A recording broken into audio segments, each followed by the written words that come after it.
हाँ हाँ, सर्दियों में तो पराठों की बहार आई होती है। तो चलिए देखते हैं, आज हम ये स्पेशल पराठे बनाना सीखेंगे। मूली के पराठे जो कि बिल्कुल फटेंगे नहीं, मैं इस तरीके से आपको बताऊंगी। तो ये मूली मैंने कस ली थी और थोड़ा सा इसको रख दिया था। अब मैं इसमें नमक लगा के और थोड़ी देर और रख के फिर इसको निचोड़ रही हूँ कस के।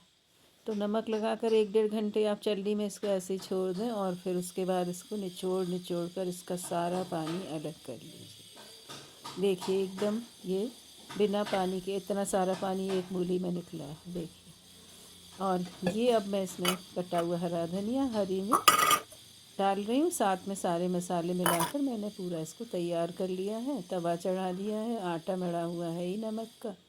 तो इसके में भर करके अब मूली के पराठे बनाऊंगी नाश्ते में। तो ये एक लोई लेकर के इसमें मूली जो हमने तैयार करी है मसाले वाली भर ली जाती है।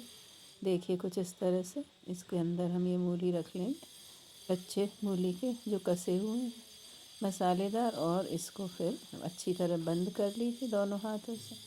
अब ये बेलते समय और बनाते समय बिल्कुल नहीं फटेंगे, क्योंकि हमने इनका पानी अच्छी तरह से निचोड़ निचोड़ कर निकाल लिया है। तो कटी हुई मूली जो होती है उसको कसी हुई मूली की नमक लगा करके चल्ली में छोड़कर और 1-2 घंटे बाद जब निचोड़ ली जाती है तो वो इस तरह से सूखी निकलती है और काफ़ी अच्छी तरह से भरी हुई भी रहती है।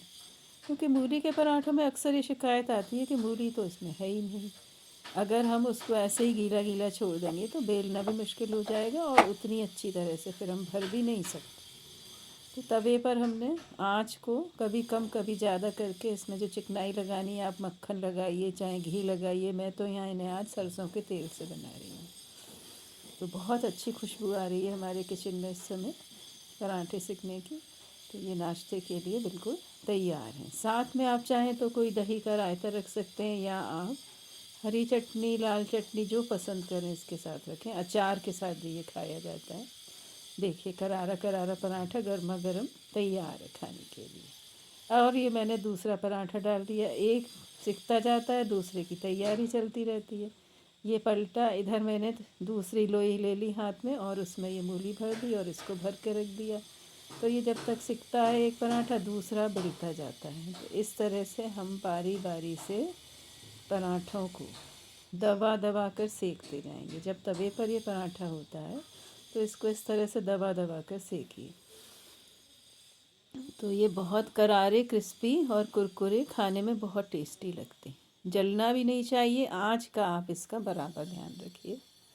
तो देखिए कितनी आसानी से ये अब बिल पा रहे हैं, क्योंकि मूली एकदम सूख चुकी थी, उसका पानी निचोड़ चुका था मूली के रेशों का। ये पराठे नाश्ते में बेहद टेस्टी लगेंगे। आप इनको ज़रूर बनाकर खाइए। बहुत बड़े साइज़ की एक मूली से ही 6 पराठे मैंने बनाए हैं आज।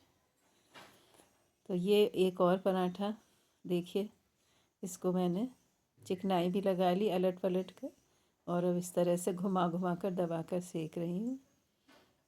तो ये सर्व करने के लिए बिल्कुल तैयार है। तो चलिए एक और पराठा मैं आपको दिखाऊंगी और फिर उसको खोल कर भी दिखाऊंगी कि कितनी अच्छी तरह से उसमें मूली भरी हुई है।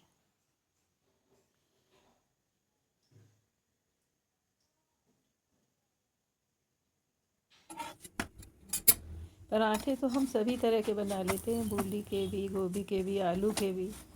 ये देखिए ये तो फूलता भी जा रहा है। तो बनने के बाद इसको देखिए मैं खोल रही हूँ, खाने का मन हो रहा है खुशबू से।